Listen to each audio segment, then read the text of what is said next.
नमस्कार, रामराम मंडळी. तर खूप दिवसातून आपला लॉंग व्हिडिओ येतोय, कारण ना प्रेग्नन्सीची सुरुवातीचे काही महिने ना खूप त्रासदायक गेले. त्यामुळे व्हिडिओ काढण्याची तर अजिबात इच्छा नव्हती. आणि कसं आहे ना, फक्त व्हिडिओज काढून चालत नाही, तर त्याच्यासाठी एडिटिंग, व्हॉइस ओव्हर, बरेच काही गोष्टी असतात. त्यामुळे या फंदात मी तरी काही पडले नाही आणि म्हटलं चला थोड्या दिवस आराम करूया आणि त्यानंतर परत नव्याने सुरुवात करूया. त्यामुळे ना आता कसं आहे ना, माणसाचं शरीर आहे, हळूहळू आपल्या शरीराला काही गोष्टींची सवय होत जाते. आणि आता इथून पुढे ना फक्त जास्तीत जास्त ना शॉर्ट व्हिडिओ येतील आणि आठवड्यातून एखादा कधीतरी लॉंग व्हिडिओ येईल आणि तो देखील ना जास्तीत जास्त म्हणजे मागचे जे शॉर्ट व्हिडिओ आहेत ना त्याचाच रिव्ह्यू असेल, जे आठवड्याभरात मी तुमच्याशी शेअर केला आहे त्याचा, किंवा मग एखादा वेगळा असा काहीतरी लॉंग व्हिडिओ बनवण्याचा प्रयत्न करेल. तर चला मग व्हिडिओला सुरुवात करूया.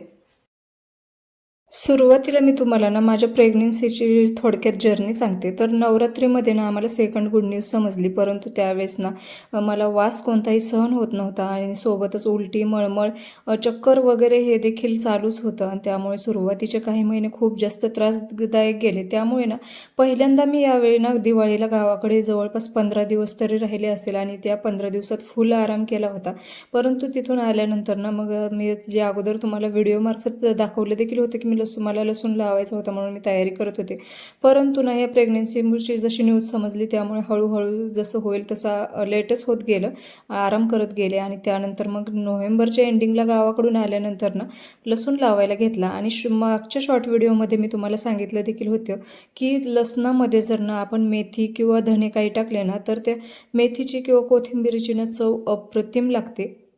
कधीतरी नंतर पुढच्या वेळेस लसूण लावताना ट्राय करून बघा. आणि मला देखील मग तसंच कोणीतरी असं सांगितलं होतं, म्हणूनच मी टाकली होती आणि खरंच खूप छान म्हणजे याची टेस्ट लागते. तर आता धने आमच्याकडे लावताना तुम्ही म्हणत असाल हे चप्पलने वगैरे काहींना अनहायजेनिक वाटत असेल, परंतु ना आमच्याकडे धने लावताना असं चप्पलनेच रगडून लावतात. कारण मी इतर गोष्टींनी देखील करून बघितलं, मला देखील सुरुवातीला हे चप्पलने रगडून लावायला आवडत नसायचं, परंतु इतर गोष्टींनी जर हे रगडले धने तर ते उगवतच नसायचे. काय त्याच्या मागे लॉजिक असतं काय माहिती नाही, परंतु जसं मग हे चप्पलने वगैरे रगडले ना तेच धने उगवून यायचे. आता कशाने हे माहिती नाही मला देखील. आता जे 1-2 एकर असे जास्त ज्यांचे कोथिंबीर वगैरे असते ना, ते कसे लावतात मला माहिती नाही, परंतु हे छोट्या जागी आम्ही तरी अशाच प्रकारे लावतो. आणि लसूण लावायच्या अगोदर सर्वत्र धने टाकून घेतले आणि ते खुरप्याने असे म्हणजे सर्वत्र पसरवून घेतले. आणि हे धने म्हणजे याचा व्हिडिओ देखील दाखवला होता की मी याची ना कोथिंबीर वडी बनवली होती, कारण मला ना घरच्या कोथिंबीरची ना वडी खूप जास्त आवडते, कारण एकदम फ्रेश कोथिंबीर असते आपल्या हाताने काढलेली. त्यामुळे मला ना खूप जास्त त्याची वडी बनवायला आवडते. विकतचे एवढं काही मला इंटरेस्ट येत नाही. आणि खरं तर कोथिंबीर वडी खूप जास्त म्हणजे बराच वेळ जातो त्याच्यात बनवण्यात, परंतु घरच्या धण्याची होती त्यामुळे काही मोह आवरला नाही. आणि ती देखील मी तुमच्याशी शॉर्ट व्हिडिओच्या मार्फत डिटेल रेसिपी शेअर केली आहे. हवं असल्यास तुम्ही शॉर्ट व्हिडिओमध्ये जाऊन पाहू शकता.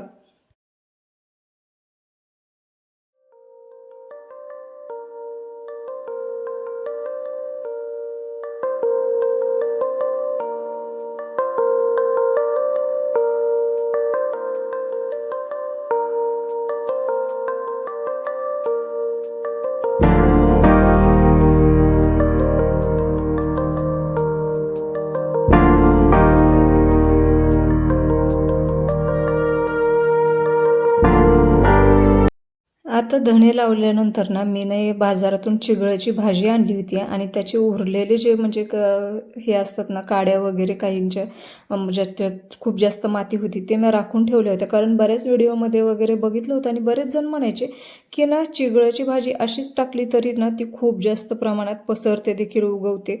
परंतु काय भानगड झाली माहिती नाही, पण माझी तर चिगळ उगवलीच नाही. नाहीतर बऱ्याच व्हिडिओमध्ये बऱ्याच यूट्यूबरचे मी पाहिले होते की त्यांची चिगळ ही कुंडीत देखील उगवून येते, पण मी इथे जमिनीत लावली पण माझी चिगळ उगवलीच नाही. आणि हीच नाही, याच्या अगोदर देखील मी 2-3 वेळा लावले होते. आता काय कारण आहे माहिती नाही, तुम्हाला माहिती असेल तर नक्की कमेंट करून सांगा.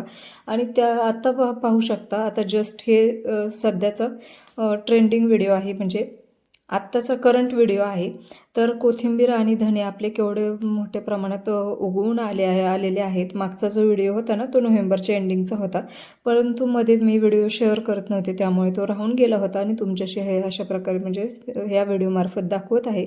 तर मग आज म्हटलं चला कोथिंबीर वडी बनवून घेऊया. त्यामुळे ना मी ही कोथिंबीर राखून ठेवली होती. भाजीला सुद्धा मी ना कधीमध्ये विकत कोथिंबीर आणायची, परंतु घरची कोथिंबीर वापरत नव्हते कारण मला याच्या वड्या बनवायच्या होत्या. आणि यावेळेस ना खूप जास्त कोथिंबीर काढली आणि त्याची म्हटलं आता एवढ्या सगळ्यांच्याच वड्या बनवूया. तर गुरुचा अभ्यास घेत घेत ना मी संध्याकाळी कोथिंबीर वडी वगैरे बनवली होती आणि त्याचा व्हिडिओ आहे आपल्या शॉर्ट व्हिडिओमध्ये जसं तुम्हाला सांगितलं मागच्या वेळेस तसं.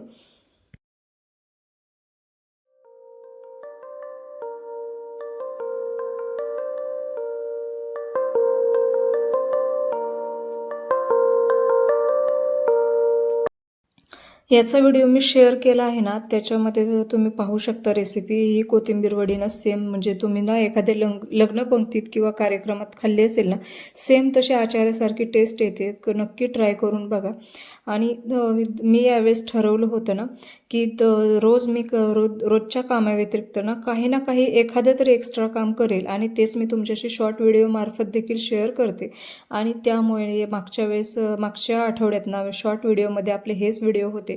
जसं की संक्रांतीचा बाजार वगैरे. आमच्या इथे बाजार तर ना गुरुच्या शाळेमध्येच भरतो आणि बऱ्याच बायकांना संक्रांतीचा बाजार तिथूनच खरेदी करतात, कारण छोटे छोटे व्यापारी असतात त्यांच्यापासून एकदम स्वस्तात असतं. आणि तो बाजार वगैरे भरून आणला. त्यानंतर दळणं वगैरे करून घेतली. आता संक्रांतीच्या दळणासोबत रोजची देखील दळणं होती. त्याच्यामध्ये सर्व दळणं वगैरे करून दळून पीठ वगैरे चाळून व्यवस्थित डब्यांमध्ये भरून ठेवलं. सोबतच ना आमच्या छोट्या साहेबांना देखील सवय लागली आता की म्हणजे मी काही काम करत असले की त्याला आता अभ्यास माझ्या शेजारी बसून करायची सवयच मी लावली आहे तशी, कारण पुढे जाऊन मला देखील उपयोगी पडेल. नवीन मेंबर आल्यानंतर होते की नाही परत म्हणजे त्याच्याकडे दुर्लक्ष होऊ नये म्हणून त्याला आत्तापासूनच सवय लावते.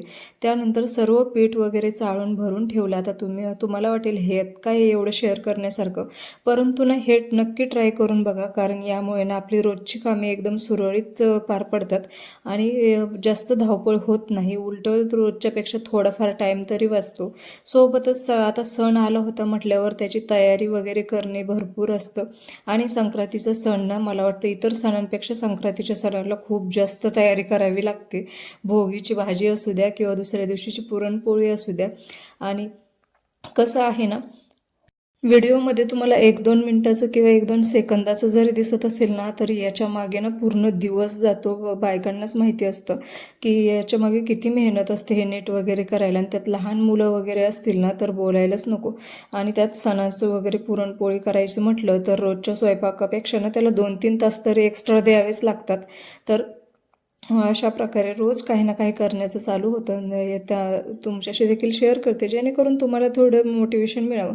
कारण ना कसं होतं घरी असल्यानंतर ना आपल्याला कधी कधी कंटाळा येतो कामाचा आणि आपण ते तसंच काम आजचं उद्यावर आणि उद्याचं पुढे ढकललं जातं. आणि त्यामुळे ना काही कामं तशीच पेंडिंग राहतात आणि नंतर आपली चिडचिड होते. आणि यासोबतच मी तुम्हाला माझ्या प्रेग्नन्सीच्या जर्नीची काही ना काही माहिती देत असते.